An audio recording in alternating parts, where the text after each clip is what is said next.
नमस्कार, राम राम हरियाणा देख रहे हैं आप। मैं हूं आपके साथ भावना त्रिपाठी। जहां एक तरफ हरियाणा के भ्रष्ट पटवारी की लिस्ट जारी हो गई है, वहीं मामले को लेकर हरियाणा के मुख्यमंत्री नायब सिंह सैनी ने प्रतिक्रिया दी। सीएम ने बड़ा बयान दिया। उन्होंने कहा कि सूची कहां से जारी हुई, कैसे हुई, इसकी जांच कराई जा रही है।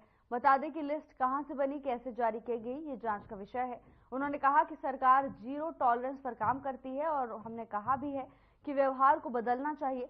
साथ ही उन्होंने कहा कि हमें ईमानदारी से लोगों की अपेक्षाओं पर खरा उतरना चाहिए। कार्रवाई करने पर सीएम ने कहा कि आगे का विषय अभी जांच चल रही है। कहां से वो जारी कैसे हुई है, कैसे नहीं हुई है, परंतु हमारी सरकार जीरो टॉलरेंस पे काम करती है और हमने कहा भी है कि आप अपने व्यवहार को बदलना चाहिए, परंतु इसकी जांच भी चल रही है कि कहां से जारी हुई है, कैसे जारी हुई है, परंतु हमने ईमानदारी से लोगों की अपेक्षाओं के ऊपर खरा उतरना चाहिए।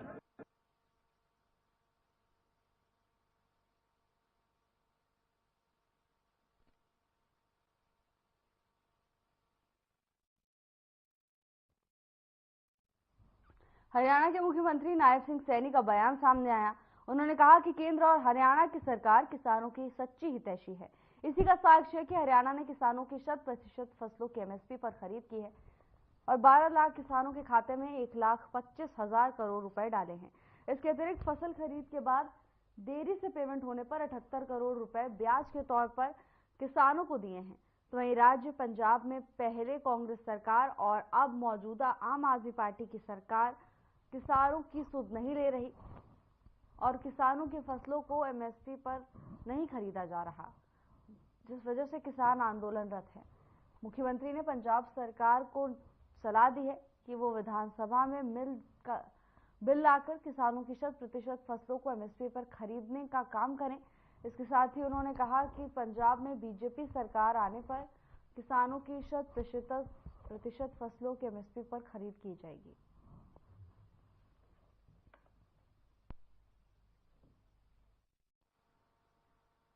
हमारा समाज का एक गौरवशाली इतिहास है, हम सब जानते भी हैं। बीबी शरणदीप कौर जी, भाइयों, कौन नहीं जानता? उस कुर्बानी को कौन नहीं जानता? वो जो कुर्बानी दी है वो आपके समाज से ही है। उन मुगल आक्रांताओं को भाइयों हार नहीं मानी और बीबी शरणदीप कौर जी अपना काम पूर्ण करके उन्होंने उसको भी बंदी बना करके उसको भी भाइयों मौत के घाट उतारने का काम किया। परंतु एक कदम भी वो आपके समाज की ऐसी बेटी है, एक कदम भी पीछे नहीं हटाया और उन मुगल आक्रांताओं को जवाब देने का काम वो बीबी शरणदीप कौर ने किया है।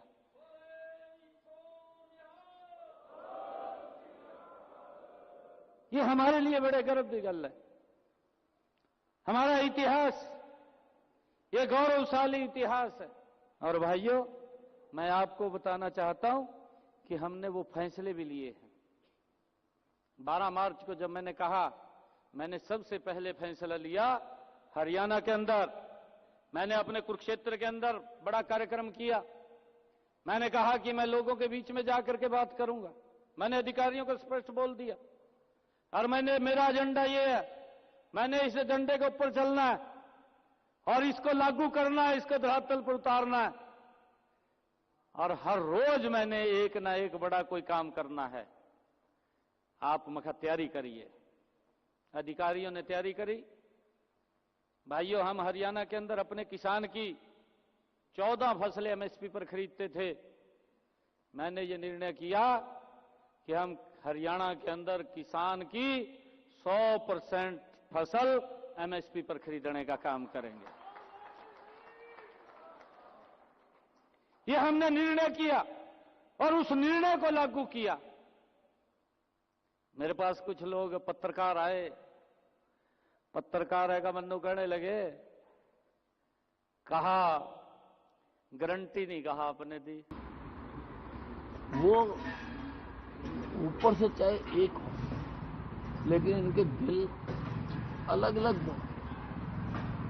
इसलिए क्या फायदा इस बात को कहने का।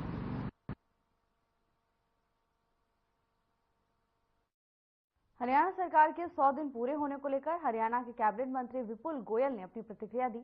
उन्होंने कहा कि हरियाणा सरकार के 100 दिन पूरे होने पर हरियाणा सरकार की सराहना की।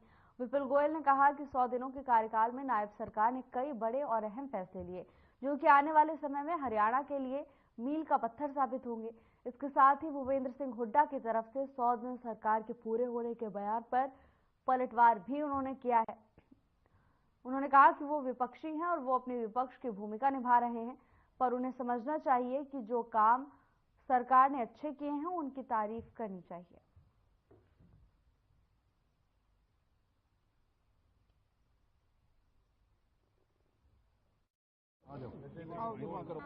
सरकार के 100 दिन पूरे हुए हैं और सरकार ने संकल्प पत्र के अंदर लोगों से जो वादे किए थे, अनेकों वादों को पूरा करने का काम किया है और आने वाले दिनों में मुख्यमंत्री जी प्रेस कॉन्फ्रेंस करेंगे, स्वयं बताने का काम करेंगे कि 26,000 युवाओं को नौकरी देने के साथ साथ संकल्प पत्र के अंदर अनेकों काम सरकार ने जनता की भलाई के लिए किए हैं, वो स्वयं आपको बताने का काम करेंगे। मलिक आगे सटी भाई थोड़ा सा आ जाओ। फरीदाबाद के डबुआ कॉलोनी इलाके में एक सरफेरे ने 15 साल की नाबालिग की गला रेतकर हत्या करने का सनसनीखेज मामला सामने आया है। बता दें कि आरोपी वारदात को अंजाम देकर मौके से फरार हो गया। तो वहीं घटना की जानकारी मिलने के बाद पुलिस तुरंत मौके पर पहुंची और पुलिस क्राइम ब्रांच और फोरेंसिक की टीम ने पूरे मामले की बारीकी से जांच की। घटनास्थल से सभी साक्ष्य जुटाए गए हैं। बता दें कि मृतका की पहचान खुशनुमा के रूप में हुई है। दरअसल आरोपी के खिलाफ मृतका और उसकी मां ने पहले ही मामला दर्ज कराया था। आरोपी लंबे समय से मृतका को जान से मारने की धमकी दे रहा था और शनिवार को हत्या की वारदात को उसने अंजाम दिया। खबर फरीदाबाद से है, जहां एक 15 साल की मासूम की गला रेतकर हत्या करने का मामला सामने आया है। बताया जा रहा है कि मृतका की मां ने पहले ही इस आरोपी के खिलाफ मामला दर्ज कराया था। काफी समय से बदमाश नाबालिग को जान से मारने की धमकी दे रहा था और शनिवार को आरोपी ने इस वारदात को अंजाम दिया, जिसके बाद क्षेत्र में सनसनी फैल गई। तो वहीं पुलिस की टीम तुरंत घटनास्थल पर पहुंची और पुलिस जांच में जुट गई है। पूरा मामला फरीदाबाद का बताया जा रहा है, जहां एक आरोपी ने 15 साल की नाबालिग लड़की की गला रेतकर हत्या कर दी। तो वहीं अब पुलिस मामले की जांच में जुटी हुई है। इस घटना के बाद परिजनों में कोहराम मचा हुआ है। तो वहीं जल्द से जल्द आरोपी को पकड़ने का आश्वासन प्रशासन की ओर से दिया गया है।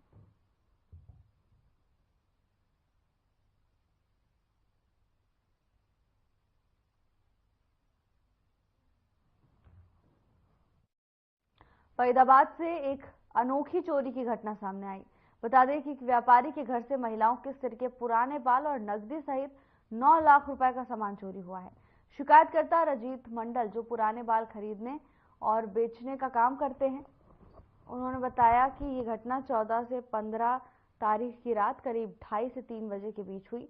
चोर उनके घर में सीढ़ियों के रास्ते घुसे और एक कमरे का ताला तोड़कर वहां से करीब 150 किलो महिलाओं के सिर के बाल, जिसकी कीमत करीब 7 लाख रुपए बताई जा रही है, उनको चुरा ले गए। फिलहाल सीसीटीवी फुटेज के आधार पर पुलिस कार्रवाई कर रही है और चोरों की पहचान करने की कोशिश पुलिस की तरफ से की जा रही है।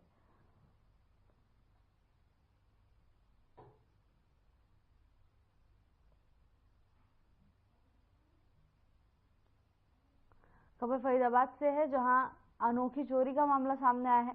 बताया जा रहा है कि चोर घर में दाखिल हुए और कैश के साथ साथ महिलाओं के पुराने बाल भी लेकर मौके से फरार हो गए, जिसकी कीमत करीब 7 लाख रुपए बताई जा रही है। तो वहीं ये पूरी घटना सीसीटीवी में कैद हो गई है। अब पुलिस की ओर से इस सीसीटीवी फुटेज के आधार पर चोरों की पहचान करने की कोशिश की जा रही है। इसके साथ ही पुलिस आरोपियों को पकड़ने में जुटी हुई है।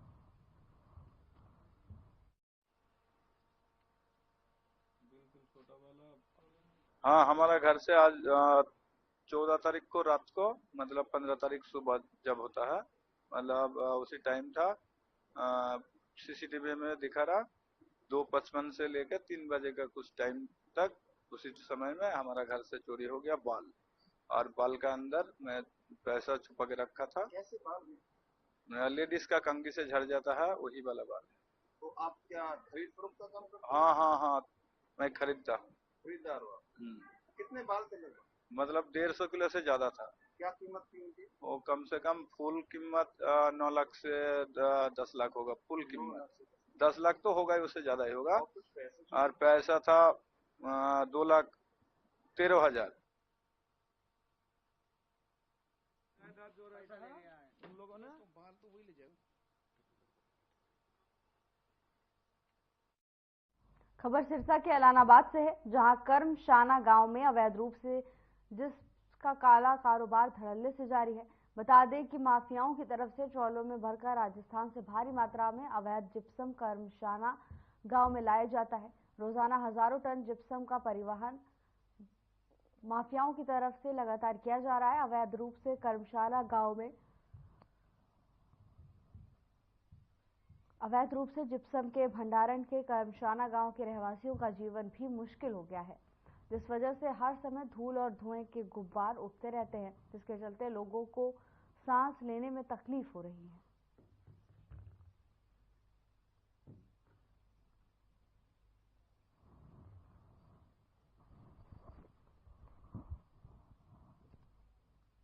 केंद्र सरकार ने 14 फरवरी को किसानों की मीटिंग का निमंत्रण दिया, जिसको लेकर जगजीत सिंह जल्लेवाल का इलाज कर रहे डॉक्टर स्वैमान सिंह का बड़ा बयान आया। उन्होंने क्या कुछ कहा, आइए आपको सुनाते हैं। जी मेरी टीम ਨਾਲ ਗੱਲਬਾਤ ਹੋ ਰਹੀ ਆ ਕਿ ਸਰਕਾਰੀ ਨੁਮਾਇੰਦਿਆਂ ਨੇ ਇਹ ਗੱਲ ਕੀਤੀ ਆ ਕਿ ਮੈਡੀਕਲ ਟ੍ਰੀਟਮੈਂਟ ਜਿਹੜੀ ਆ ਉਹ ਲੈ ਲਓ ਤੇ 14 ਤਰੀਕ ਨੂੰ ਮੀਟਿੰਗ। ਇਹ ਕਿਸਾਨਾਂ ਦੇ ਨਾਲ ਬਹੁਤ ਵੱਡਾ ਝੂਠ ਹੋ ਰਿਹਾ। ਮੈਨੂੰ ਨਹੀਂ ਪਤਾ ਇਹਦੇ ਵਿੱਚ ਕੌਣ ਸ਼ਾਮਿਲ ਆ, ਪਰ ਬੰਦਾ ਦਵਾਈਆਂ ਤੇ ਜ਼ਿੰਦਾ ਨਹੀਂ ਰਹਿ ਸਕਦਾ। ਮੈਂ ਸਾਰਿਆਂ ਨੂੰ ਬੇਨਤੀ ਕਰਦਾ ਹੱਥ ਜੋੜ ਕੇ, ਸਰਕਾਰ ਦੀਆਂ ਚਾਲਾਂ ਦੇ ਵਿੱਚ ਨਾ ਆਓ। ਕੋਈ ਡਾਕਟਰ ਉੱਥੇ ਕੋਈ ਡਾਕਟਰ ਸੀਗਾ ਸਰਕਾਰ ਵੱਲੋਂ, ਉਹ ਕਿਹੜਾ ਸਰਕਾਰ ਦਾ ਡਾਕਟਰ ਹੈ ਜਿਹਨੇ ਇਹ ਗੱਲ ਕੀਤੀ ਕਿ ਮੈਡੀਕਲ ਟ੍ਰੀਟਮੈਂਟ ਨਾਲ ਅਸੀਂ ਡੱਲੇਵਾਲ ਸਾਹਿਬ ਨੂੰ 14 ਤਰੀਕ ਤੱਕ ਜ਼ਿੰਦਾ ਰੱਖ ਸਕਦੇ ਹਾਂ। ਐਡਾ ਵੱਡਾ ਝੂਠ ਕਿਸਾਨਾਂ ਦੇ ਨਾਲ ਹੋ ਰਿਹਾ। ਮੈਂ ਸਾਰਿਆਂ ਨੂੰ ਹੱਥ ਜੋੜ ਕੇ ਬੇਨਤੀ ਬਾਤ, ਜੇ ਸਰਕਾਰ ਵਾਕਈ ਸੀਰੀਅਸ ਆ 14 ਤਰੀਕ ਤੱਕ ਕਿਉਂ ਵੇਟ ਕਰ ਰਹੇ ਆ ਕਿ ਉਹ ਮਰ ਜਾਣ। ਮੈਂ ਹੱਥ ਜੋੜ ਕੇ ਬੇਨਤੀ ਕਰਦਾ ਕਿਸਾਨਾਂ ਨੂੰ, ਇਸ ਚਾਲ ਦਾ ਹਿੱਸਾ ਨਾ ਬਣੋ। ਕੋਈ ਬੰਦਾ ਦਵਾਈਆਂ ਦੇ ਉੱਤੇ ਜ਼ਿੰਦਾ ਨਹੀਂ ਰਹਿ ਸਕਦਾ। ਦਵਾਈਆਂ ਦਿੱਤੀਆਂ ਜਾਂਦੀਆਂ ਵਾ ਜਦੋਂ ਕਿਸੇ ਨੂੰ ਬਿਮਾਰੀ ਹੋਵੇ, ਬਿਮਾਰੀ ਦੀ।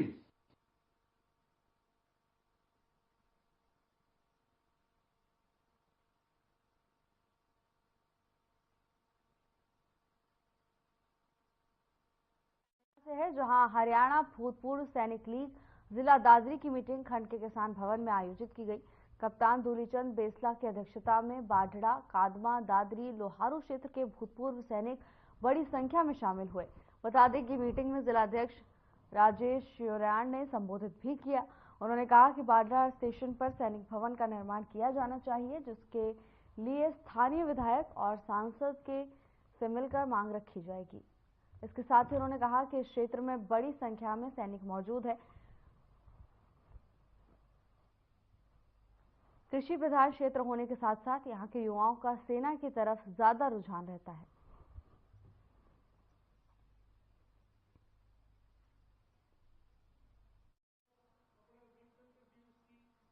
आज की मीटिंग का उद्देश्य सभी बाढ़ड़ा हल्के के लोहारू, दादरी, झोझू, कादमा के भूतपूर्व सैनिकों को यहाँ 26 जनवरी ध्वजारोहण के लिए निमंत्रण देने के बारे में है।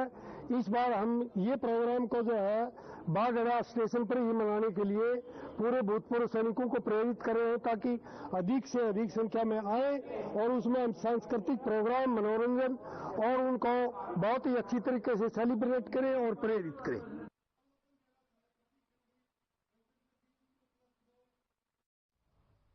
चंडीगढ़ में किसानों की केंद्र सरकार के साथ अधिकारियों के साथ बैठक हुई, जहां किसानों ने बड़ा ऐलान किया है। किसानों ने कहा कि चंडीगढ़ सेक्टर 26 स्थित महात्मा गांधी इंस्टीट्यूट में केंद्र के मंत्रियों और किसानों के बीच एक बार दोबारा बैठक होगी। ये बैठक 14 फरवरी को होगी।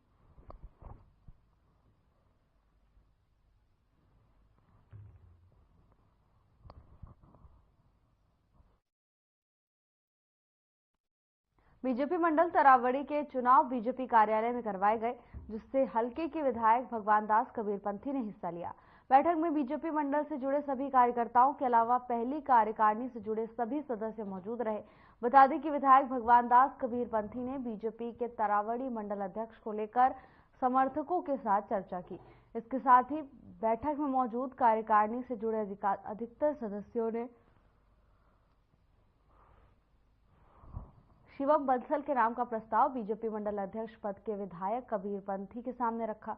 सर्वसम्मति से शिवम बंसल को बीजेपी मंडल का तरावड़ी अध्यक्ष चुना गया। विधायक भगवान दास कबीरपंथी के साथ सभी सदस्यों ने फूलमालाओं से नए अध्यक्ष शिवम बंसल का स्वागत किया। बता दें कि बीजेपी मंडल तरावड़ी का अध्यक्ष बनने के बाद शिवम बंसल ने विधायक भगवान दास कबीरपंथी का आभार जताया। इसके साथ ही उन्होंने कहा कि जो जिम्मेदारी उन्हें दी गई है वो उसे पूरी तरह से निभाएंगे। बीजेपी सरकार की नीतियों को आगे बढ़ाने का कार्य किया जाएगा। सदस्यों को बीजेपी मंडल के साथ जोड़कर मजबूती से कार्य किया जाएगा। इसके साथ ही उन्होंने कहा कि हल्के के विधायक भगवान दास कबीरपंथी के नेतृत्व में चल रहे विकास कार्यों को और आगे बढ़ाया जाएगा। विधायक भगवान दास कबीरपंथी ने कहा कि शिवम बंसल यूथ की जिम्मेदारी पर काफी मेहनत कर रहे थे, ऐसे में अब इन्हें बीजेपी मंडल अध्यक्ष पद की जिम्मेदारी दी गई है।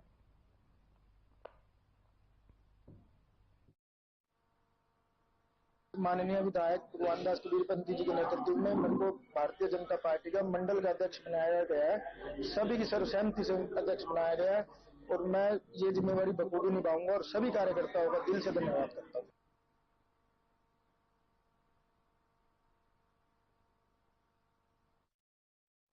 हरियाणा विधानसभा के अध्यक्ष हरविंदर कल्याण का बयान सामने आया। उन्होंने कहा कि सरकार का पैसा आम जनता का है, हमारा नहीं। हम तो केवल कस्टोडियन हैं। अधिकारी अपनी कार्यशैली में बदलाव लाएं और अपने काम को संजीदा तरीके से अंजाम दें। हम अपने आप को सौभाग्यशाली समझें कि हमारे माध्यम से जनता के काम हो रहे हैं, इसीलिए क्वालिटी से समझौता कतई ना करें। अगर अपनी कार्यशैली में कुछ बदलाव करने की जरूरत है तो आज ही कर ले। बता दें कि उन्होंने कहा कि कार्य को आगे बढ़ाने की सोच रखें, हमेशा आगे बढ़े। हरविंदर कल्याण ने लघु सचिवालय के सभागार में सीएम अनाउंसमेंट, पंचायती राज, एनएचआई, रेलवे तथा घरौंडा विधानसभा क्षेत्र के साथ लगते नगर पालिका के विकास कार्यों की समीक्षा कर रहे थे। बता दें कि उन्होंने अधिकारियों को निर्देश दिए हैं कि पेंडिंग कार्य को जल्द शुरू करवाया जाए और अंडर प्रोसेस कार्य को जल्द पूरा कराया जाए ताकि लोगों को किसी तरह की दिक्कत ना हो और सरकारी योजनाओं और विकास कार्यों का सीधा लाभ मिले। इसके साथ ही उनकी मूलभूत जरूरतें पूरी हो सके। हरविंदर कल्याण ने कहा कि सीएम अनाउंसमेंट को सभी विभागों के अधिकारी अपनी प्राथमिकता में शामिल करें ताकि कार्य जल्द से जल्द पूरा हो सके।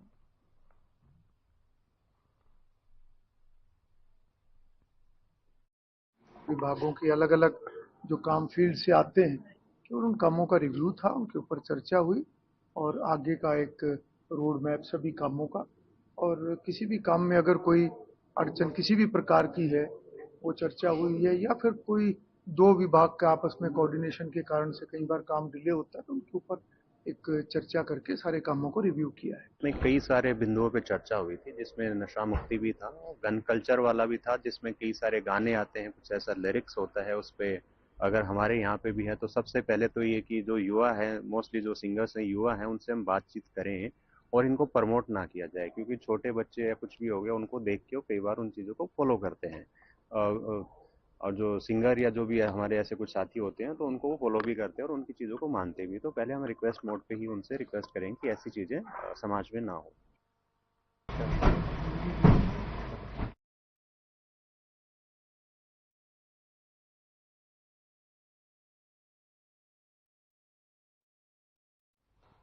फिलहाल के लिए बस इतना ही। जल्द हाजिर होंगे नई अपडेट्स के साथ। नमस्कार।